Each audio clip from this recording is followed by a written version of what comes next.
A Hong Kong media mogul who was arrested under a sweeping national security law has spoken with NHK. Jimmy Lai says he won't be intimidated by efforts to take away the territory's freedoms. The world's attention is the greatest protection for Hong Kong. So I need the world to pay attention to Hong Kong, and that's why people like us should keep speaking up.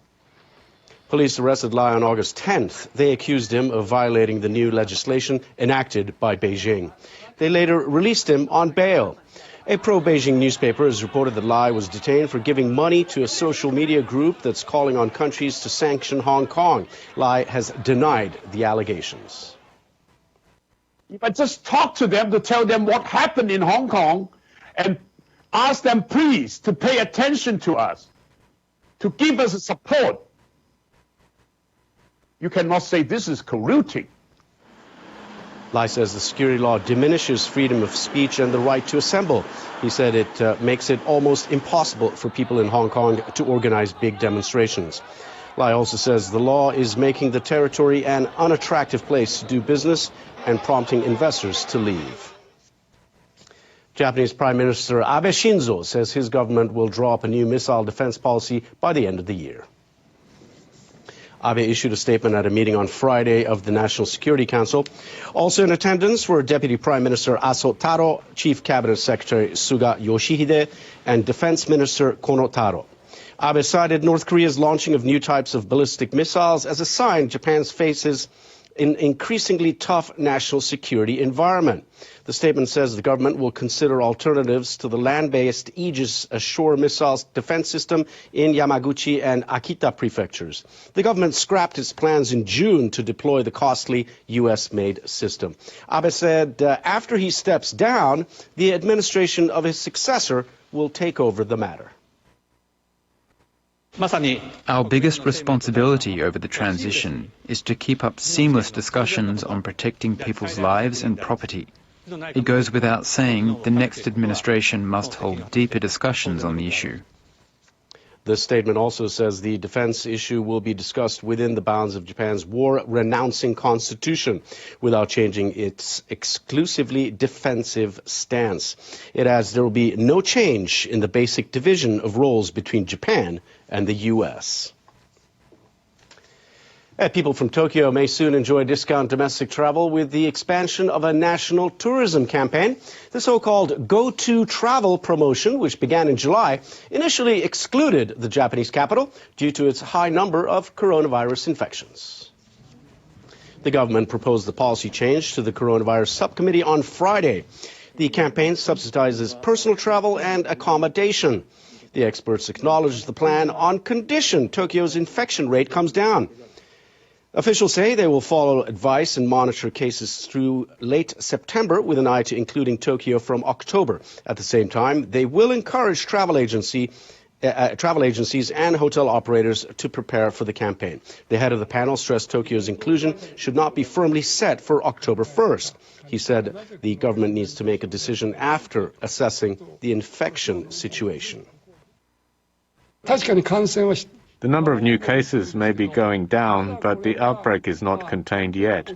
We are at a situation in which a surge of infections can occur any time. On Friday, Tokyo officials confirmed 187 new infections. In total, more than 22,600 people in the city of 14 million have tested positive for the virus.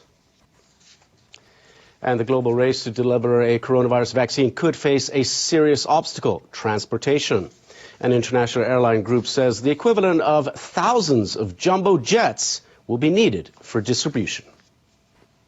A statement by the International Air Transport Association says the grounding of aircraft amid the pandemic could mean vaccines won't reach all countries. The group comprises about 2,900 airlines. The statement says just providing a single dose to 7.8 billion people would fill 8,000 747 cargo aircraft. Officials stress the need for special measures, such as prioritizing flights carrying shipments and exempting crew from quarantine requirements. It says governments must consider the reduced cargo capacity of the global air transport network and warned that carriers are currently unable to mobilize many aircraft.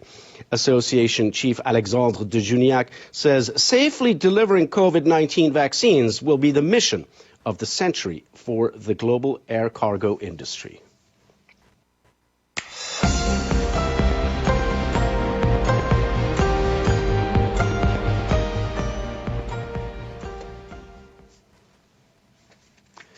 Bahrain has agreed to normalize ties with Israel. U.S. President Donald Trump made the announcement on Friday. In the spirit of peace and cooperation, both leaders also agreed that Bahrain will fully normalize its diplomatic relations with Israel. They will exchange embassies and ambassadors. Trump earlier spoke with the Bahraini king and Israeli prime minister. In a joint statement, they hailed the deal as an historic breakthrough. It comes less than a week before a ceremony marking the establishment last month of formal relations between Israel and the United Arab Emirates. The Israeli prime minister said in a video statement that Bahrain's decision marks a new era of peace. He also thanked Trump and expressed optimism the deal will benefit the Israeli economy. Bahrain's state news agency says the king has reiterated the need for fair and lasting peace between the Israelis and Palestinians based on a two-state solution. A memorial ceremony was held in New York on Friday to mark the 19th anniversary of the September 11 terrorist attacks.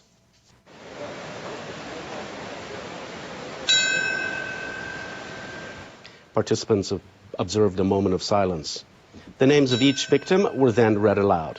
About 3,000 people died after 4 planes were hijacked. 2 hit the Twin Towers of the World Trade Center, which subsequently collapsed. 1 crashed into the Pentagon, and another was brought down in Pennsylvania.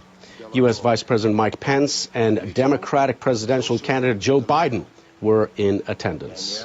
The attacks triggered U.S. military action in Afghanistan. Operations continue to this day and are described as America's longest war in history. U.S. President Donald Trump attended a memorial service in Shanksville, Pennsylvania. America will never relent in pursuing terrorists that threaten our people. Less than 1 year ago, American warriors took out the savage killer and leader of ISIS, al-Baghdadi. The Trump administration agreed a peace deal with the Taliban in February and is trying to reduce the U.S. military presence in Afghanistan. And wildfires raging through states on the U.S. West Coast have left at least 22 people dead. The blazes have spread to over 1 million hectares in California alone. Officials in the state have told over 60,000 people to leave their homes. It still should have been daylight, but it was dark. And the ashes were everywhere, and the wind was blowing outrageously bad. On Wednesday, clouds of smoke turned the sky orange around San Francisco. Fires are also burning in the neighboring states of Oregon and Washington. Some scientists say global warming is partly to blame. In a tweet, former U.S. President Barack Obama says the fires show the very real ways our changing climate is changing our communities. He urged people to vote in the upcoming presidential election, saying protecting our planet is on the ballot. And those were the stories for this hour.